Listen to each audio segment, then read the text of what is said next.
Merci. Bonjour à tous. Donc, Aurélie Ruvanis, directrice du CHRS Forbin depuis le 1er juin 2019. Donc, une année 2020 chargée en agilité, à la fois pour moi-même et à la fois pour l'établissement. Donc, le CHRS Forbin fait partie de la Fondation Saint-Jean-de-Dieu. 2 mots sur cette fondation qui est composée de 5 établissements. Un centre médico-social à Paris, un centre médico-social au Croisic, l'EHPAD Saint-Barthélemy à Marseille, l'hôpital Dinan Saint-Brieuc spécialisé en psychiatrie et la clinique Saint-Jean-de-Dieu spécialisée en MCO.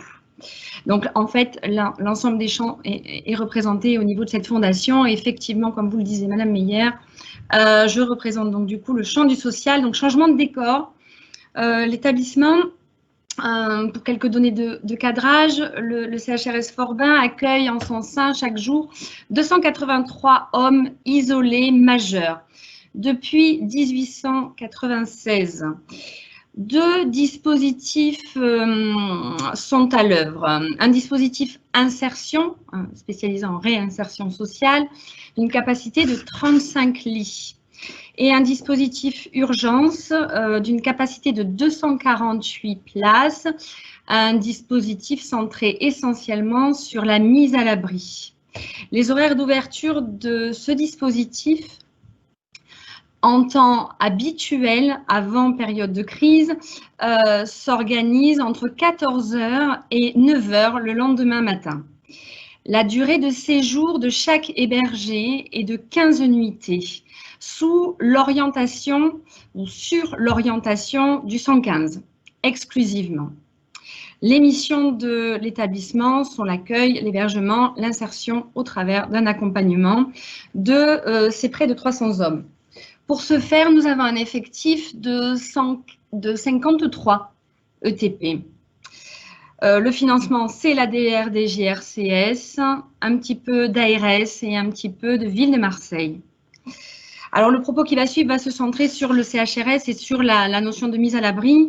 Et lorsque l'état de crise sanitaire a été décrété le 16 mars 2020, les équipes du CHRS Forbin se sont réunies et ont proposé 2 solutions permettant de garantir la continuité de la mission de l'établissement, à savoir toujours cette même mise à l'abri.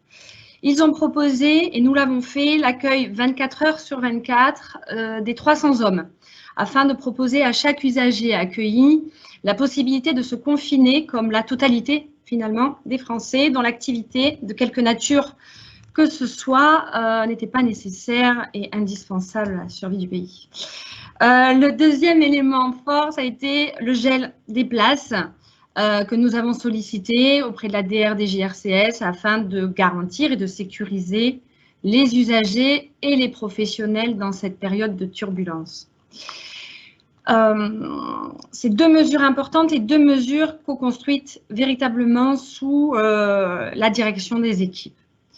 Une forme de continuité de l'accompagnement et du séjour s'est donc imposée en termes de durée de séjour sur ce dispositif.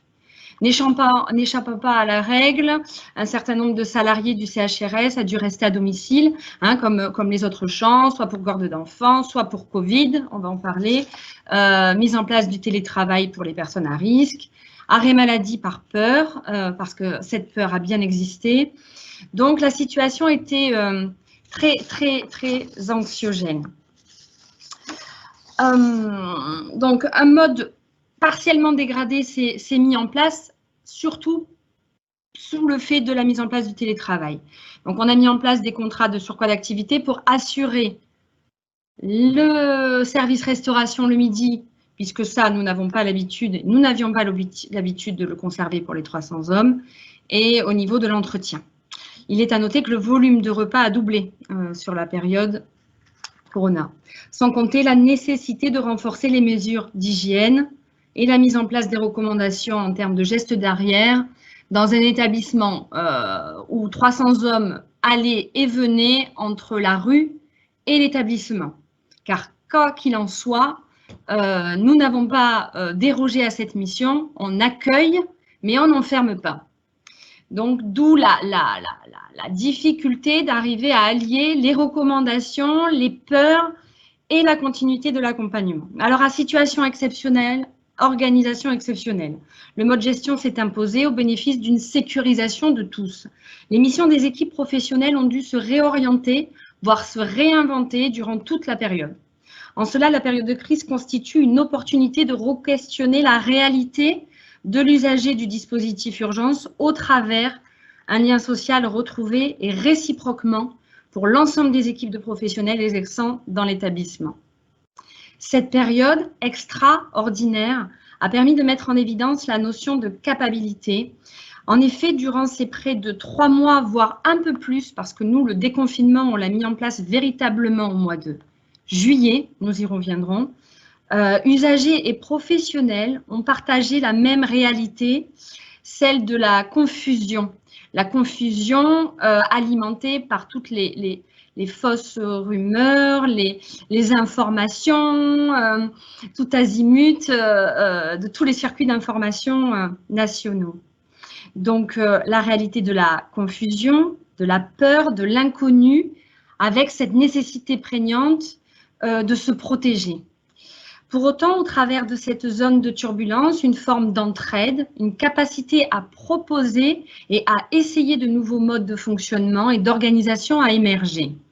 Se rendre utile, être présent et acteur dans cette phase complexe et pouvoir dire « j'étais là » a été le fil rouge, et on va y arriver, hein, je ne l'oublie pas, a été le fil rouge de la période. Alors au niveau du quotidien, normalement, l'entretien des espaces privatifs des usagers, donc les chambres individuelles doubles et triples, sont nettoyées lorsque les hébergés ne sont pas sur site. La mise en place de l'accueil 24 heures sur 24 a forcément mis en relation des équipes qui n'avaient pas l'habitude de se rencontrer, des équipes qui du coup n'ont pas de prérequis en matière de relation avec les hébergés, à savoir les équipes entretien. Donc ça a été déjà une première expérience assez extraordinaire, et sachant que les usagers ont été mis à contribution, ils avaient à nettoyer eux-mêmes leur chambre, hors présence de l'entretien, mais avec un support quand même de ce personnel de service. Le service du midi, l'organisation, je le disais, près de 300 repas chaque midi, alors que d'habitude, il y a 40 personnes qui déjeunent. L'embauche même d'un usager qui prêtait main forte les premières semaines et du coup, ayant des compétences clairement identifiées, a été mis à contribution avec un encadrement par un contrat de travail. Donc là, ça a été aussi une expérience fondamentale pour nous et ouais, assez belle. Les équipes dédiées à l'accompagnement, normalement les équipes du pôle santé, donc IDEC et AMP, les équipes du pôle social urgence, sont dans des missions d'information et d'accompagnement, accès aux soins, accès aux droits. Tout a été rebattu, il a fallu se loger dans la mission essentielle qui était la mission d'hébergement et d'accueil, bien sûr au sens large. Donc, les équipes se sont réorientées sur l'hébergement. L'équipe du pôle santé, par exemple, a pris à bras-le-corps le pôle de l'entretien du linge. Le linge était un aspect important de non-propagation du virus. D'autres expériences de type les travailleurs sociaux ont inventé des initiatives pour en tout cas nourrir le temps. Certains ont parlé avant moi d'occuper le temps car effectivement tout était balayé, les personnes étaient confinées sur site, donc il fallait donner du sens au temps. Donc un café a été mis en place à 10 heures, à 16 heures. Il y a des ateliers sport qui ont été mis en place par les travailleurs sociaux, des activités jeux, alors qu'au final, ou en définitive, normalement, leur mission est centrée sur l'accompagnement, l'accès aux droits, la notion d'individualité de l'accompagnement. Donc, pas évident. En parallèle, le confinement a également nous a exposé à intégrer alors c'est peut-être mal dit, mais à intégrer les habitudes de vie déviantes ou pas, chacun aura sa définition, mais en tout cas, la notion des addictions est venue s'imbriquer de manière beaucoup plus officielle dans l'établissement, alors que ces conduites-là, ces conduites addictives que constituent les habitudes de vie de nos hébergés, étaient plutôt cachées. Là, nous avons essayé d'intégrer au mieux, nous avons essayé d'accompagner à l'alcool. C'est un peu du bricolage et nous verrons comment, au sein des perspectives futures, on arrive à intégrer ces dimensions-là. Donc, quand s'est dessinée la perspective du déconfinement en mai, mais pour nous plutôt au mois de juillet, deux axes ont été travaillés au sein des équipes. Un axe complètement tourné vis-à-vis de l'usager, c'est cette fameuse réflexion autour de la durée de séjour des hébergés et la nécessité de sécuriser ces hommes qui avaient déjà joué le jeu pendant 90 jours à peu près et de les sécuriser sur une sortie de crise. Ils se sont confinés, ils ont été attentifs, ils ont joué le jeu de la liberté d'aller et venir avec les attestations dérogatoires. Comment aborder un déconfinement en évitant de les remettre à la rue du jour au lendemain et de reprendre comme si ne rien n'était des séjours en 15 jours. Donc, avec un autre établissement de Marseille, à savoir l'UHU La Madrague, un des deux autres établissements essentiels, et le SIAO 115, sous couvert bien sûr de l'acceptation de la DRDG-RCS, nous avons proposé la mise en place de séjours en 90 jours. 90 jours pour aborder la suite. Pour aborder une suite sereine pour les hébergés, dans le sens où a été identifié des véritables potentiels en termes d'accès au logement, d'éligibilité au logement. Et donc, une fois qu'on identifie cela au niveau des travailleurs sociaux, il ne s'agit pas simplement de le poser, il s'agit de le rendre possible.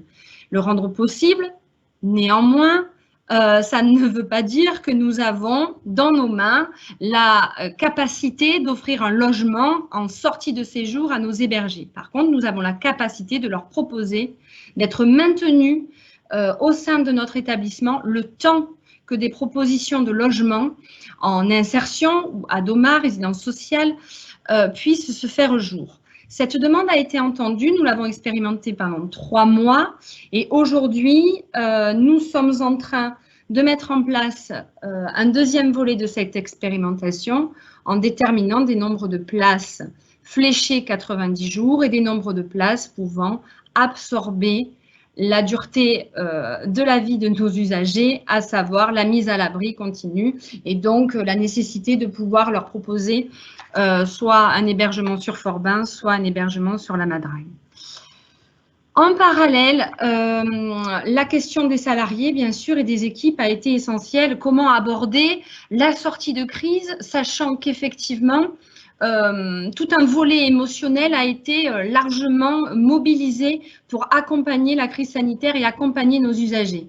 Donc, comment ne pas laisser retomber, au-delà des pratiques professionnelles, un engouement et ne pas laisser s'essouffler ces salariés pleinement impliqués. Donc là, un accompagnement des équipes a été mis en place dès le mois de mai, au travers d'un accompagnement individualisé, puis collectif, des entretiens individuels avec une consultante RH et un psychologue, donc 60 entretiens ont été effectués, puis des groupes de parole pour déposer tout le vécu lié à ces moments extraordinaires vécus, tout ce qui a provoqué à la fois le changement de cap et le changement de pratique ou l'évolution de pratique, ces espèces d'initiatives locales, et à la fois ce lien retrouvé, ce lien social retrouvé avec les usagers. On ne se donnait pas le temps, peut-être suffisamment avant la crise, d'être en relation autour du quotidien avec l'usager. On était simplement axé par le temps, aussi par des nécessités de temps, sur la mission première de l'établissement. Là, c'est prendre le temps, se découvrir et mettre en place une relation apaisée qui permettra finalement peut-être d'aider et d'accompagner les bergers dans son parcours au-delà des murs du CHRS Forbin. Donc ça, c'est vraiment un accompagnement des équipes qui est toujours en cours. Hein. Nous n'avons pas fini. On est en train, là actuellement, on est dans un tournant où on est en train de poser tous les points positifs des actions et des réorganisations qui ont été à l'œuvre pendant la crise et peut-être toutes les difficultés rencontrées. Et on est en train d'essayer, par entonnoir, de garder le meilleur et de garder ce meilleur et de l'intégrer au fonctionnement à venir de l'institution. Donc, en conclusion, si je puis le dire ainsi, la période de crise sanitaire et la prise de conscience que rien ne sera plus comme avant, oui, bien sûr, dans l'après, constitue à la fois une véritable opportunité de repenser nos organisations et les partenaires du champ du social et les autres acteurs du social à Marseille sont dans la même dynamique. Hein, pour en discuter avec les collègues, on est dans cette nécessité-là. Maintenant, le revers, c'est qu'au-delà de ces considérations positives que nous pouvons connaître chacun dans nos établissements, c'est quelle va être la mise en commun pour faire évoluer ce que les autorités attendent de nous. Voilà, donc à nous, la balle est dans notre camp pour valoriser, pour expliquer que finalement, on est sorti de la notion de besoin de l'usager, mais on a essayé de relier les attentes plutôt que de morceler un peu les choses et donc de trouver une sortie de crise acceptable sur tous les tableaux et pas simplement dans notre quotidien de travail. Voilà à peu près ce que j'avais envie de vous dire.